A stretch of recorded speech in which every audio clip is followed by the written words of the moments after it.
आप धार्मिक व्यवस्था की बात करिए, आर्थिक व्यवस्था की बात करिए, सामाजिक व्यवस्था की बात करिए, इसकी होड़ में सबसे आगे भागे जा रहे हैं लोग। तो ऐसे में जो मूल स्वभाव है, जो शांति का मूल परिभाषा है, वो तो पीछे छूटेगा ही छूटेगा। 1989 में जो सांप्रदायिक झगड़े हुए, दो पक्षों के बीच में झगड़े हुए, उसका बदनुमा दाग पूरे विश्व ने देखा। उसके बाद आप लोगों ने मेहनत की और फिर से एक मंच तैयार किया, जो अब बगिया कहते हैं, गुलदस्ता कहते हैं, वो किया।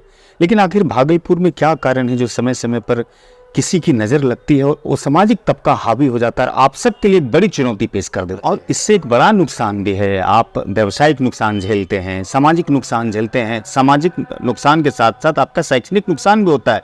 भागलपुर के अगर 1989 से पहले मानचित्र को अगर देखते हैं, चाहे वो सामाजिक पटल की बात करिए कोई भी, तो कहीं ना कहीं समृद्ध उस समय बहुत ज़्यादा था, आप इस बात को मान। लेकिन हाल के कुछ महीने पहले के चैप्टर्स को अगर हम पलटते हैं तो कई चीज़ें ऐसी हुई जो कि भागलपुर को थोड़ा सा डिस्टर्ब किया। हालांकि बड़े बखूबी तरीके से यहाँ के जिला प्रशासन के साथ साथ सामाजिक कार्यकर्ता और जो शांति समिति के लोग हैं, उन लोगों ने भी हैंडल किया है।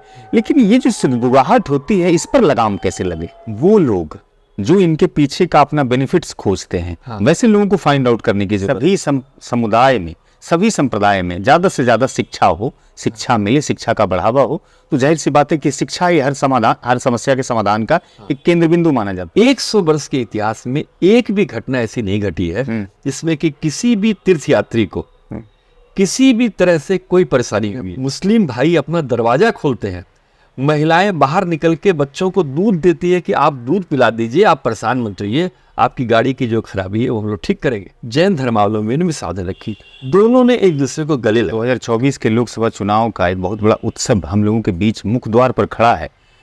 चुनाव में शांति बनी रहे, सद्भाव बना रहे, क्या अपील करना चाहेंगे सिटीजन टाइम्स के माध्यम से, हमारे चैनल के माध्यम से पूरे लोकसभा क्षेत्र को? उम्मीदवार ऐसा चुनिए और जिसमें कोई जाति का टैग मत देखिए। आप धार्मिक व्यवस्था की बात करिए, आर्थिक व्यवस्था की बात करिए, सामाजिक व्यवस्था की बात करिए, इसकी होड़ में सबसे आगे भागे जा रहे हैं लोग। तो ऐसे में जो मूल स्वभाव है, जो शांति का मूल परिभाषा है, वो तो पीछे छूटेगा ही छूटेगा। एक बाग खूबसूरत कब लगेगा? जब उसमें तरह तरह के फूल खिलेंगे जी। तो तरह तरह के फूल ही तो एक बाग का सौंदर्य है। तो जब इसमें नाना प्रकार के धर्म, नाना प्रकार की जातियां, नाना प्रकार के लोग और उन सब का एक साथ समाविष्ट होकर रहना, एक साथ आपस में मिलजुल के रहना, हिल मिल के रहना। हम ईद मनाएं, आप दिवाली मनाएं, तब ये जो मोहब्बत होगी, यानी कि जो धार्मिक गुरुओं ने जो हमें सीख दी है, जो हमें संदेश दिया है, तो उसमें कहीं भी ये बात नहीं आ रही है कि ठीक है साहब आप सिर्फ अपने बारे में सोचिए। ऐसा नहीं है, उनका कहना है कि सबके बारे में सोचिए। जो सबका भला सोचता है तो सबके भले में मैं शामिल हूं कि नहीं, उसमें मेरा परिवार उसमें शामिल है कि नहीं। अगर हम एक समाज की बात करते हैं तो समाज में तो सारे लोग हैं, तो सब लोग जब उसमें सम्मिलित है, सबका उसमें हित होगा, तो सभी उसको मानते हुए सबका फायदा होगा। 1989 में जो सांप्रदायिक झगड़े हुए, दो पक्षों के बीच में झगड़े हुए, उसका बदनुमा दाग पूरे विश्व ने देखा।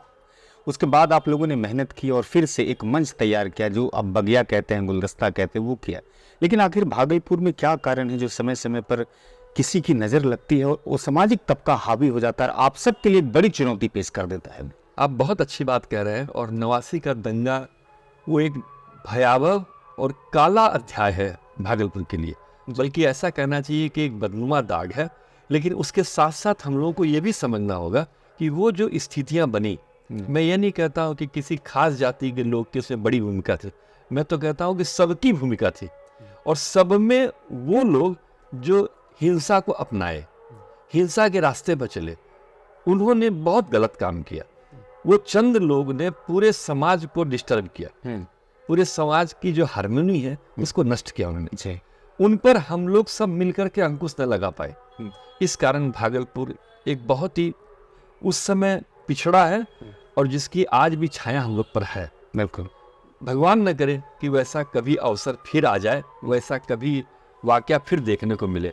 इसके लिए हम लोगों को सबको उस दिन से जो आज तक प्रयास कर रहे हैं हम लोग, आपस में साथ बैठने का, आपस में चर्चा करने का, और इस तरह की चर्चाओं को आप बहुत अच्छा काम कर रहे हैं। आप इसको अपने चैनल पर इसको प्रसारित करेंगे तो जो लोग भी सुनेंगे उनको कहीं ना कहीं ये मैसेज मिलेगा, ये सीख मिलेगी कि देखो दंगा नहीं, पंगा नहीं चाहिए। हमें मिलके चलना चाहिए। और इससे एक बड़ा नुकसान भी है, आप व्यावसायिक नुकसान झेलते हैं, सामाजिक नुकसान झेलते हैं। सामाजिक नुकसान के साथ साथ आपका शैक्षणिक नुकसान भी होता है। भागलपुर के अगर 1989 से पहले मानचित्र को अगर देखते हैं, चाहे वो सामाजिक पटल की बात करिए कोई भी, तो कहीं ना कहीं समृद्ध उस समय बहुत ज़्यादा था। आप इस बात को मानते हैं? ये वही भागलपुर शहर है जिसने दंगा भी देखा है। इसके अच्छे पहलुओं को भी आप दरअसल ध्यान डालिए। मैं आपको कोविड की बात बताना चाहता हूँ कि कोविड भी पूरे विश्व में आया और भागलपुर में भी आया। यहाँ भी बहुत बड़ी संख्या में लोग उससे प्रभावित हुए, कैजुअलिटीज भी हुई, कैजुअलिटीज भी हुई, व्यापारिक नुकसान भी हुआ। लेकिन आपने गौर किया होगा कि इस बीच में किसी तरह का कोई मुठभेड़ की स्थिति नहीं बनी, क्योंकि सभी संप्रदायों ने, सभी धार्मिक जो उसके मुखिया थे, जो उसके ऊपर के लोग थे, उन लोगों ने महसूस किया कि इस संकट में अगर साथ खड़े होंगे तो हम संकट का सामना कर लेंगे, और अगर इसमें भी लड़ेंगे झगड़ेंगे तो ये संकट तो अपनी विभीषिका के साथ आया ही है, हम और मुसीबतों से भी घिर जाएंगे। तो कोविड के समय यही भागलपुर ने बहुत अच्छे उदाहरण पेश किए। एक दूसरे के संप्रदायों को, एक दूसरे भाइयों को गले लगाया, उनकी तकलीफों में साथ दिया।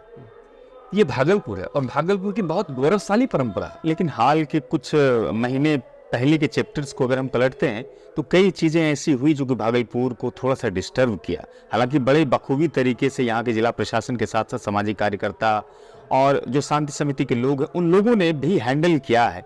लेकिन ये जो सुगबुगाहट होती है, इस पर लगाम कैसे लगे? ये सुगबुगाहट का एक ही उपाय है, अवेयरनेस, जागरूकता। हम सभी लोग बैठें और साथ बैठने की बार बार पहल करें, एक दूसरे के विचारों से अवगत हो, एक दूसरे की बातों को सुने। हम बोलते हैं कि सारी तरह की मतभेदों को भुलाकर बैठिए और जो कॉमन एजेंडा है, जिसमें कि किसी भी धर्म को कोई ऐतराज नहीं है, वो है मानवता की सेवा, सबसे मोहब्बत, इस पर काम कीजिए। मुझे लगता है हो सकता है कि पूजा का तरीका अलग हो, मेरा इबादत का तरीका अलग हो, उसको रहने दीजिए, उसमें मत जाइए। लेकिन इसमें तो हम जा सकते हैं कि हम एक दूसरे का ख्याल रखेंगे, एक दूसरे की संभाल रखेंगे, एक दूसरे को मदद करेंगे। हाँ, इन चीज़ों पर लगाम लगाने के लिए जो अनुभव है उसके अनुसार ये कहा जा सकता है कि वो लोग जो इनके पीछे का अपना बेनिफिट्स खोजते हैं, वैसे लोगों को फाइंड आउट करने की जरूरत है, ताकि अगर हम वैसे लोगों को फाइंड आउट करेंगे, लगाम लग सकती है वहां पर से। क्योंकि एक चीज़ें जो होती है उस चीज़ों में कहीं ना कहीं दिक्कत हो जाती है, और लिपा पोती वाली जो होती है कि अगर गुनाह किसी का है तो उसको हम पनिशमेंट करें, उसके साथ जस्टिफाई तभी हो पाएगा। बहकाने वाले हमेशा रहेंगे, हमको गुमराह करने वाले हमेशा रहेंगे। हम बहके नहीं, हम गुमराह नहीं हो, हम उनकी बातों में ना आए, ये जिम्मेदारी तो हमारी है। और साथ साथ ये भी जिम्मेदारी है हम भी समझे और लोगों को भी समझाएं। तो मेरे समझ से ज्ञान कहिए या समझदारी कहिए या चर्चा वार्ता कहिए या गोष्ठियां कहिए, इसी से समाधान होगा। और ज्ञान ही उपाय है एकमात्र, नॉलेज ही उपाय है एकमात्र, कि वो तुम्हारा शत्रु नहीं है। और इसके अतिरिक्त एक और चीज़ें बेहद महत्वपूर्ण होती है कि सभी समुदाय में, सभी संप्रदाय में ज़्यादा से ज़्यादा शिक्षा हो, शिक्षा मिले, शिक्षा का बढ़ावा हो। तो जाहिर सी बात है कि शिक्षा ही हर समस्या के समाधान का एक केंद्र बिंदु माना जाता है। खैर, आप देखिए, आप गौर कीजिए कि आज तक आपने नहीं सुना होगा, एक स्कूल में सभी जाति धर्म के बच्चे पढ़ते हैं, कितना हिल मिल के रहते हैं। बिल्कुल, वहाँ तो कभी कोई भेदभाव नहीं है, कोई भेदभाव नहीं है, नहीं, क्योंकि बच्चे एक दूसरे से प्यार करते हैं, बिल्कुल एक दूसरे की भावनाओं को समझते हैं। अगर बच्चे खेल रहे हैं तो आपस में इस कारण से वो दूरी नहीं बनाते हैं कि ये उस जाति का या इस जाति का। हम बच्चों से सीख सकते हैं। हो सकता है कि अभी ऐसा लग रहा हो कि बड़े लोग चूक गए, मैं बोलता हूँ कि बच्चे हमारे अच्छे शिक्षक, उनसे सीखिए ना। और इसका बस मेरे समझ से तो इसका एक समाधान है, मैं बहुत एक छोटा जानकार हूँ, मुझे लगता है इसका एक सबसे अच्छा समाधान जो आपकी बात में भी गूंज रहा है कि हम लोगों को आपस में समन्वय रखते हुए संवाद रखना चाहिए। बिल्कुल, ये ज्यादा से ज्यादा संवाद करना चाहिए। जितना संवाद करें हम आपके बारे में जितने अनभिज्ञ होंगे उतना संदेह होगा हमें, उतने हम संकित होंगे। जब हम संवाद करेंगे तो फिर ये सब दूरियां मिट जाएगी। और नवासी जो है ना, वो गुजरा वक्त है, वो गया। मैं समझता हूँ भागलपुर में फिर वैसा कभी माहौल नहीं बनेगा, क्योंकि यहाँ के लोगों ने वो पीड़ा झेली है और वो पीड़ा दोबारा हम झेलें इसके लिए शायद ही कोई तैयार होगा। कोई तैयार नहीं है। और जो बुरी शक्तियाँ या बुरे लोग हैं उन सबको भी हम लोगों को अपने मैसेज से, अपने प्रयासों से उन्हें सावधान व सचेत कर देना चाहिए। आप चूंकि एक धार्मिक संगठन से भी जुड़े हुए हैं, जिस धर्म से आते हैं, और चंपानगर में जो स्थित है जैन मंदिर प्रसिद्ध पूरे विश्व के लिए, वहाँ की आप देखभाल करते हैं, सेक्रेटरी भी हैं।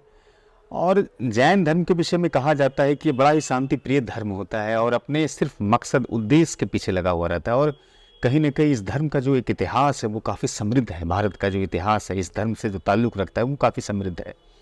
भागलपुर को जैन ये बेहद खास और बनाने के पीछे आप लोगों की क्या मेहनत है? जो अनुयायी हैं, जो सम्मानने वाले लोग हैं, भागलपुर को और थोड़ा समृद्ध किया जाए, खासतौर से जहाँ से आप ताल्लुक़ रखते हैं, इसके पीछे क्या मेहनत हो रही है? भागलपुर में अनेकों धार्मिक स्थान हैं जी उसमें प्रमुख रूप से जी ये चंपानगर का जो जैन मंदिर है जी। कबीरपुर स्थित है, जी जी और आसपास संयोग से आसपास सारे मुस्लिम भाई हैं, जी उनके बीच में ये मंदिर स्थित है और हजारों की संख्या में तीर्थयात्री वहाँ आते हैं। मैं आपको बताता हूँ 100 वर्ष के इतिहास में एक भी घटना ऐसी नहीं घटी है जिसमें कि किसी भी तीर्थयात्री को किसी भी तरह से कोई परेशानी हुई है, बल्कि मैं बहुत आप लोगों का शुक्रगुजार हूँ। ये भी उदाहरण है ये एक उदाहरण है, जी, गंगा जमनी तहजीब का। ये गंगा जमनी तहजीब का ये जैन मंदिर, ये जैन सिद्ध क्षेत्र, ये एक उदाहरण है।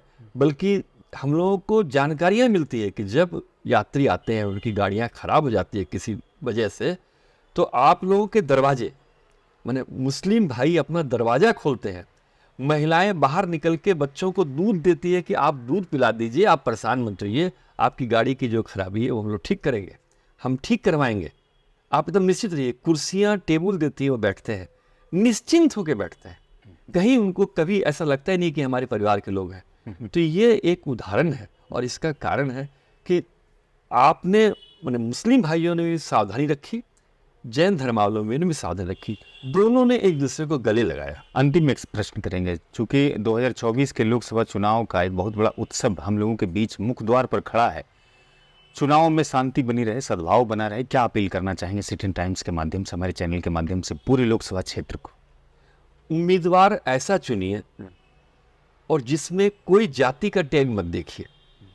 अगर वो योग्य है, आपके नगर की समस्याओं को दूर करने वाला है और जिसका शांति और सद्भाव में यकीन है, और ऐसा जो व्यक्ति खड़ा हो, हम लोग उसके इतिहास से भी जानकारी कर सकते हैं कि उसका क्या रहा है पिछला, उस बैकग्राउंड को देखते हुए ऐसे व्यक्ति को चुनना चाहिए। माने जाति धर्म से ऊपर उठकर किसी का भी हो, ऐसे योग्य व्यक्ति को चुनना चाहिए और निसंकोच होकर के अधिक से अधिक वोट देना चाहिए। और वोटिंग के समय सद्भाव भी बना रहे, शांति भी बनी वोट रहे, किसी की ताबेमानी की आवश्यकता नहीं। वोट जरूर करें। बिल्कुल।